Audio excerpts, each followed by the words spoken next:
Hello everyone, आपका स्वागत है हमारे यूट्यूब। आज हम बात करते हैं एक न्यू लेसन है।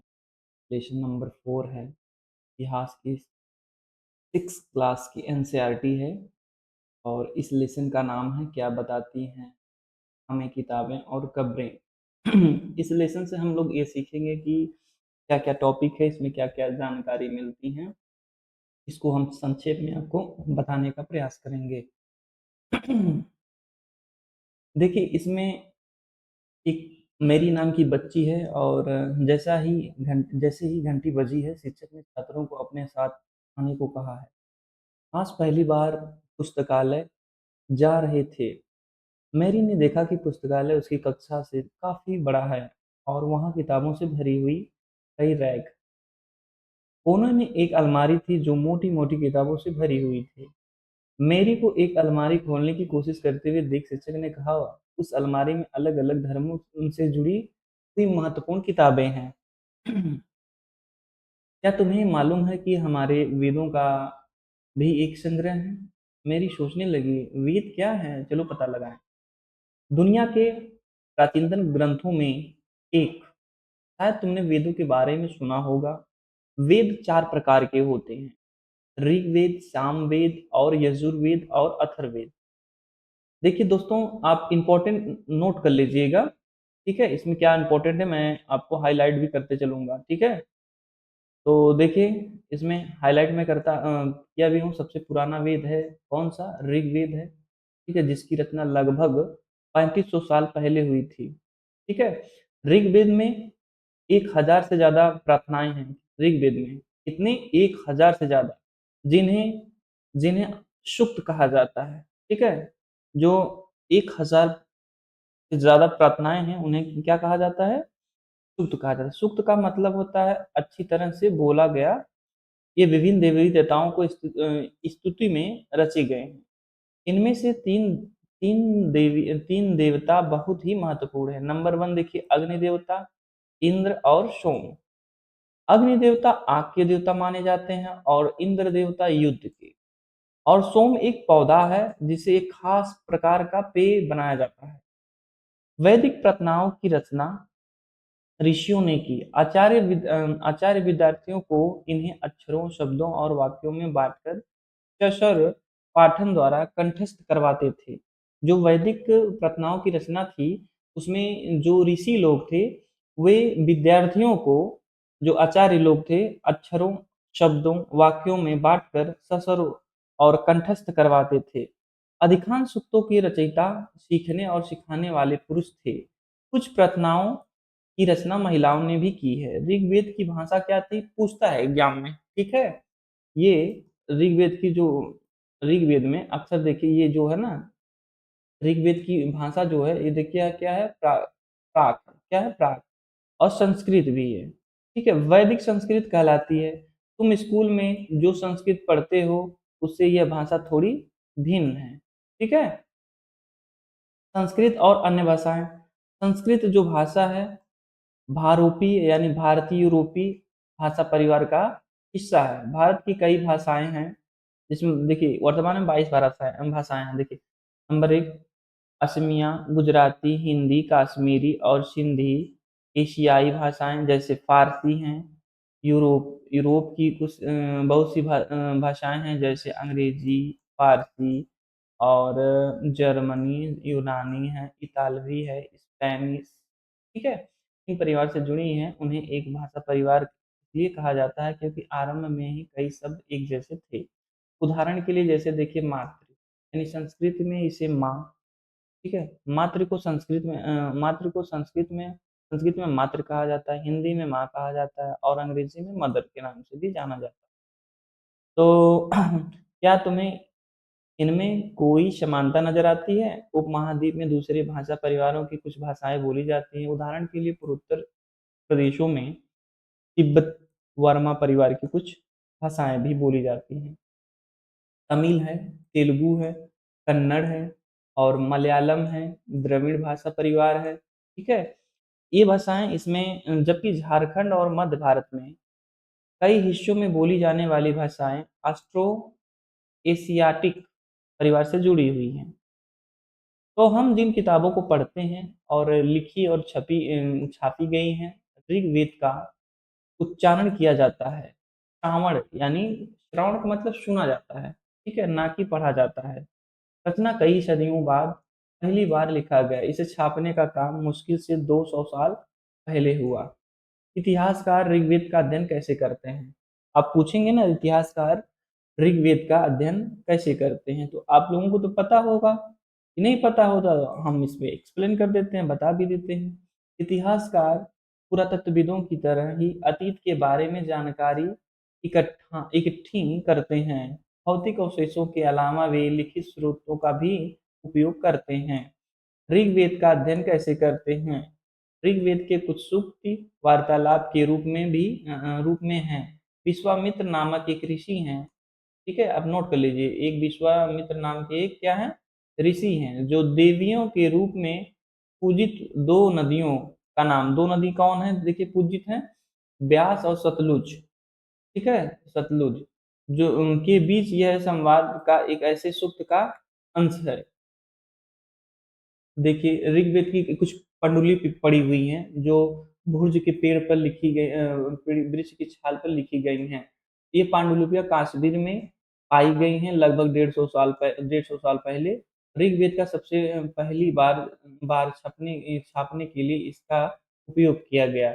इस पांडुलिपि को देखकर अंग्रेजी अनुवाद तैयार किया गया है। पांडुलिपि पुणे महाराष्ट्र के एक पुस्तकालय में संरक्षित है। कहाँ है?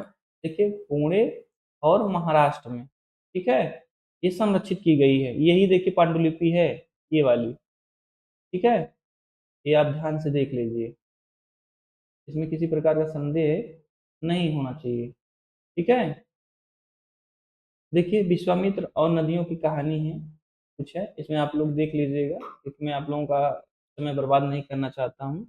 इसमें कुछ देखिए, मवेशी और मवेशी हैं, घोड़े हैं और रथ हैं। ऋग्वेद में मवेशी बच्चों बच्चों खासकर पुत्रों और घोड़ी की प्राप्ति के लिए अनेक प्रार्थनाएं हैं। ऋग्वेद में मवेशियों के लिए और बच्चों के लिए और घोड़ों की प्राप्ति के लिए कुछ अनेक प्रार्थनाएं हैं। घोड़ों की लड़ाई में रथ खींचने के लिए काम में लाया जाता था। लड़ाइयों में मवेशी जीत कर लाए जाते थे। वैसे जमीन के लिए भी लड़ी जाती थी। जमीन के लिए लड़ी जाती, पहले की जो लड़ाइयाँ थी किसके लिए लड़ी जाती थी? जमीन के लिए। किसके? जमीन, ठीक है? किसके लिए? जमीन के लिए, जमीन। और अच्छे चारागाह हों और जहाँ पर जौ जो जल्दी और तैयार हो जाने की वाली फसलों का भी उपयोग किया जाता था। जैसे लड़ाई पानी के स्रोतों के लिए उन लोगों को बंदी बनाने के लिए भी लड़ी जाती थी। तो और भी लड़ाइयाँ जो पहले खेती के लिए, दूसरी क्या थी, लोगों को बंदी बनाया जाता था, ठीक है?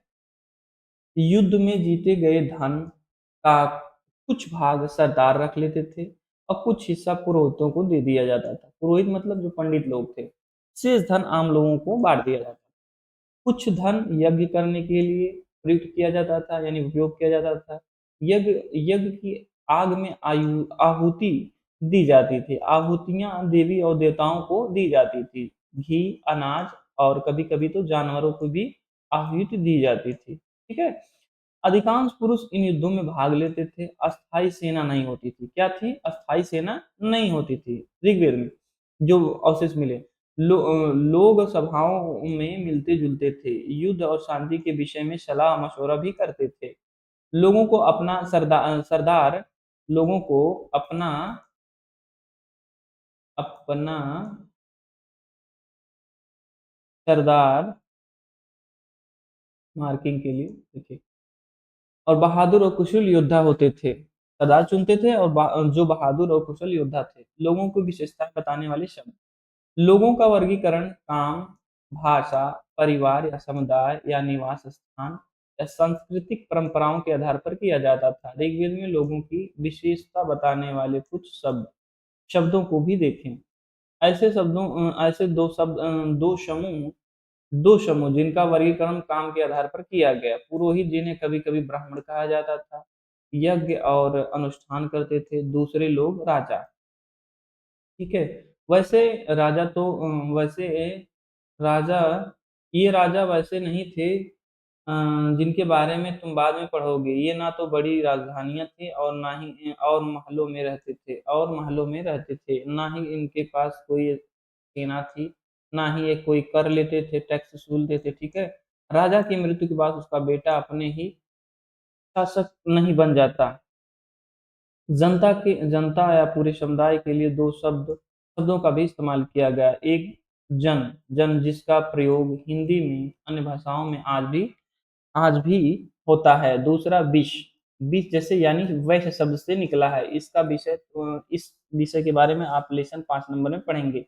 ऋग्वेद में विष यानी जनों के नाम मिलते हैं, जिन्हें पूर्व जन या विष यानी भरत जन या विष यानी यदुजन, विष यानी जैसे कई उल्लेख मिलते हैं। जिन जिन लोगों ने प्रार्थनाओं की रचना की है, वे कभी-कभी खुद को आर्य कहते हैं। विरोधियों को दास या दस्यु कहते हैं। दस्यु वे लोग होते थे जो यज्ञ नहीं करते थे, शायद दूसरी भाषाएं बोलते थे। बाद के समय में दास यानी स्त्रीलिंग यानी दासी शब्द का मतलब गुलाम। दास वे स्त्री और पुरुष होते थे जिन्हें युद्ध में बंदी बनाया जाता था। जैसे पहले क्या थे कि अफ्रीका के लोग भी देखिए दास प्रथा के बड़े ही प्रताड़ना झेलते थे। इंडिया में भी पहले दास प्रथा थी। वहाँ क्या था कि जैसे लोग दास वे काम करते थे, उसमें मालिक का अधिकार होता था, वो कुछ भी करवा सकते थे, ठीक है? तो वे कुछ भी करवा सकते थे, इसमें ऐसी किसी प्रकार का संदेह नहीं होता था। जिस युग में उपमहाद्वीप के उत्तर पश्चिम में ऋग्वेद की रचना हो रही थी, दूसरी जगहों पर अलग-अलग विकास हो रहा था। वहाँ क्या हो रहा था देखिए, खामोश प्रहरी कहानी महापाषाणों की। खामोश प्रहरी कहानी महापाषाणों की, यानी पत्थरों की। ये शिलाखंड महापाषाण काल यानी बड़ा, पाषाण, पत्थर, ठीक है? शिलाखंड के नाम से भी जाना जाता था। पत्थर यानी दफन करने की जगह पर लोगों द्वारा बड़े करीने से लगाए गए थे। महापाषाण यानी कब्रों बनाने वाली प्रथा। देखिए इसमें पॉइंट नोट कर लीजिएगा, स्टार बना लीजिएगा, ठीक है? महापाषाण कब्रें बनाने की प्रथा लगभग 3000 साल पहले शुरू हुई थी। यह प्रथा दक्कन के पठार, दक्षिण भारत, उत्तर पूर्वी भारत और कश्मीर में भी प्रचलित थी। कुछ महत्वपूर्ण महापाषाण पुरास्थल मानचित्र 2 में देखिए। कुछ पाषाण जमीन के ऊपर ही दिखे हैं, कुछ महापाषाण जमीन के भीतर भी हैं। यही देखिए, ये किसका स्ट्रक्चर है? महापाषाण काल का। ये देखिए ना, इसमें बनाया गया था, आने के लिए मुर्दे रखे जाते थे, लाशें रखी जाती थी, ताबूत ताबूत समाधान यानी सिस्टम कहा जाता था। सिस्टम में कोई पोर्ट होल होता था, बड़ा सुराग होता था, जो पत्थरों को धीरे से हटा दिया जाता था, ठीक है? कई पुरातत्वविदों को गोलाकार सजाए हुए पत्थर मिलते हैं। कई बार अकेला खड़ा हुआ पत्थर मिलता है। ये ही एक मात्र प्रमाण है जो जमीन के नीचे कब्रों को दर्शाते हैं। इन इन सब कब्रों में कुछ समानताएं हैं। मृतकों को खास किस्म की मिट्टी के बर्तनों के साथ दफनाया जाता था। काले लाल मिट्टी के बर्तन यानी ब्लैक एंड रेज़वेयर के नाम से भी जाना जाता है। इनके साथ ही मिले लोहे के औजार भी कुछ मिले हैं, हथियार, घोड़े के कंकाल और सामान तथा पत्थर और सोने के गहने। क्या हड़प्पा के शहरों में लोहे का प्रयोग होता था? महापाषाण कब्रों से मिले लोहे के सामान देखिए, ये देखिए, यही है मिले सामान। नीचे घोड़े के सामान, नीचे बाईं ओर कुल्हाड़ियाँ हैं। देखिए, एक कुल्हाड़ी खंजर है, कुल्हाड़ी एक कटार भी है, देखिए खंजर है, कटार भी है, कुल्हाड़ी के उससे भी मिले हैं, ठीक है? ऐसा नहीं कुछ नहीं, बहुत सारी चीज़ें मिली हैं। लोगों की सामाजिक असमानताओं के बारे में पता करना। पुरातत्व का मानना है कि कंकाल के साथ पाई जाने वाले मरे हुए व्यक्ति की ही रही होंगी। कभी-कभी तो कब्रों की तुलना दूसरी कब्रों की चीज़ों से मिलती हैं। चित्र नंबर 2, ब्रह्मगिरी ब्रह्मगिरी ब्रह्मगिरी को खोजो। यह एक व्यक्ति की कब्रें 35 सोने के मन के शंख पाए गए हैं। दूसरी कंकाल के पास तो सिर्फ मिट्टी के बर्तन ही पाए गए हैं। यह दफनाए गए लोगों की सामाजिक स्थिति में भी भिन्नता को दर्शाता है। कुछ लोग अमीर थे तो कुछ लोग गरीब भी थे। कुछ लोग सरदार थे तो कुछ उसके अनुयायी थे। ठीक है? क्या कुछ कब्रगाहों खास परिवारों के लिए थी? कभी कई महापाषाण महापाषाण में एक से अधिक कंकाल मिले हैं। यह दर्शाते हैं कि शायद एक ही परिवार के लोग एक ही स्थान पर अलग-अलग समय पर दफनाया गया था। मरने के बाद लोगों को पोर्ट होल के रास्ते में कब्रों में लाकर दफनाया गया था, जो ऊपर देखिए दिया गया है। ये जो देखिए पोर्ट होल है, ठीक है? यहाँ बनाया गया था ना, यहाँ अभी ये चित्र, तो इसे पोर्ट होल के द्वारा ही दफनाया जाता था, तो वहाँ लेके जाकर उन्हें सुला दिया जाता था। मरने के बाद क्या करेंगे? अस्थानों को गोलाकार लगाए गए पत्थर या चट्टान चिन्हों का भी काम करते थे। लोग आवश्यकता अनुसार शवों को भी दफनाने या दोबारा आ सकते थे। इनाम गाँव तो आपने सुना भी होगा, ठीक है? इनाम गाँव को खोजो, यह बीमा की सहायक नदी है। घोड़ के किनारे का एक जगह है जहाँ लगभग 2600 साल पहले लोग रहते थे। वयस्क लोगों को प्रायः गड्ढे में सीधा लिटाकर दफनाया जाता था और उनका सिर उत्तर की दिशा की ओर होता था। उन्हें घर के अंदर ही दफनाया जाता था। शायद जिन्हें खाना और पानी पानी हो या दफनाए गए हों शव के पास रख दिए जाते थे। एक आदमी के 5 कमरे वाले मकान में आंगन में 4 पैरों वाले मिट्टी के एक बड़े संदूक में दफनाया गया है। बताइए, बस्ती के बीच में बसा हुआ है। यह घर गांव के सबसे बड़े घरों में से एक है। इसमें एक अनाथ का भी गोदाम भी मिला है। 100 के पैर मुड़े हुए हैं। क्या बताते हैं कंकालों के अध्ययन? छोटे आकार के और एक बच्चे के कंकाल को आसानी से पहचाना जा सकता है और एक बच्चे और बच्चे के कंकाल के बीच कोई बड़ा फर्क नहीं होता। क्या आप बता सकते हैं कि कंकाल किसी पुरुष या स्त्री का हो? कभी-कभी कंकाल के साथ मिले सामानों के आधार पर अंदाजा लगाया जाता है। उदाहरण के लिए कंकाल के साथ गहने और उसे महिलाओं का कंकाल मान लिया जाता था। लेकिन ऐसे कुछ समझ के साथ साथ समस्याएं हैं। अक्सर पुरुष ही आभूषण पहनते थे। कंकाल का लिंग पहचानने का बेहतर बेहतर तरीका है कि हड्डियों की जांच। क्योंकि महिलाओं को बच्चा जन्म देती हैं, उनका कटी प्रदेश यानी कुल्ला पुरुषों की अपेक्षा ज़्यादा चौड़ा होता है। ये समझ कंकालों के आधुनिक अध्ययन पर आधारित है। आज से लगभग 2000 साल पहले चरक चरक नाम के क्या थे ये विद्वान थे। उन्होंने वे प्रसिद्ध क्या थे? वैद्य थे। उन्होंने चिकित्सा शास्त्र पर एक चरक संहिता नाम की पुस्तक भी लिखी है। ठीक है? तो चरक चरक संहिता किसने लिखी है? चरक जी ने लिखी है। ठीक है? लगभग कब लिखी है? 2000 साल पहले। मनुष्य के शरीर में 306 हड्डियां। कितनी हड्डियां? 306 हड्डियां। रुकिए मैं मिटा देता हूं उसको। 1 सेकेंड। हाँ, मनुष्य के शरीर में उन्होंने बताया है 300, कितनी? 360 हड्डियां हैं। यह आधुनिक शरीर की रचना विज्ञान की 206 हड्डियों से काफी ज्यादा है। चरक ने अपनी गिनती में दांत और हड्डियां हड्डी हड्डी और स्त्रियों के जोड़ों और कार्टिलेज को भी जोड़कर यह संख्या बताई है। इनाम गांव के लोगों को क्या काम और धंधे थे? इनाम गांव में पुरातत्वविदों को गेहूं, जौ, चावल, दाल, बाजरा, मटर और तिल के बीज भी मिले हैं। कहाँ से? इनाम गांव से। जानवरों की हड्डियां भी मिली हैं।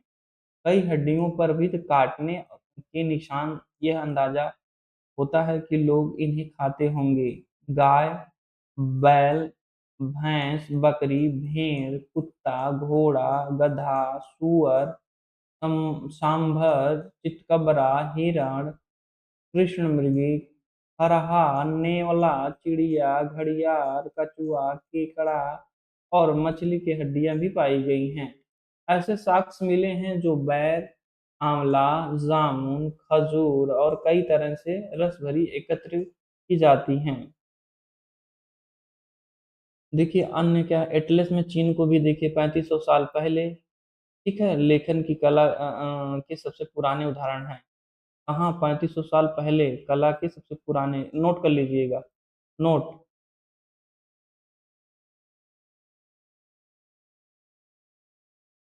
नोट कर लीजिए। 3500 साल पहले हम यहाँ की लेखन कला को लेखन कला के सबसे पुराने उदाहरण पाते हैं। कहाँ? चीन में। यह जानवरों की हड्डियों पर लिखा गया है। भविष्यवाणी करने वाली हड्डियां कहा जाता है।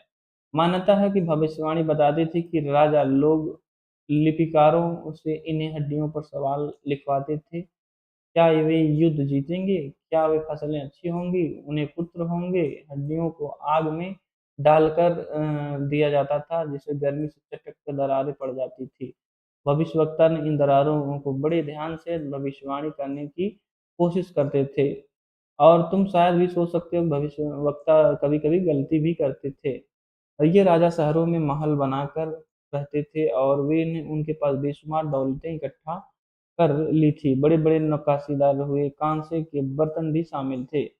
यही देखिए है, ये हड्डियाँ हैं, इस पे देखिए उकेरी गई हैं।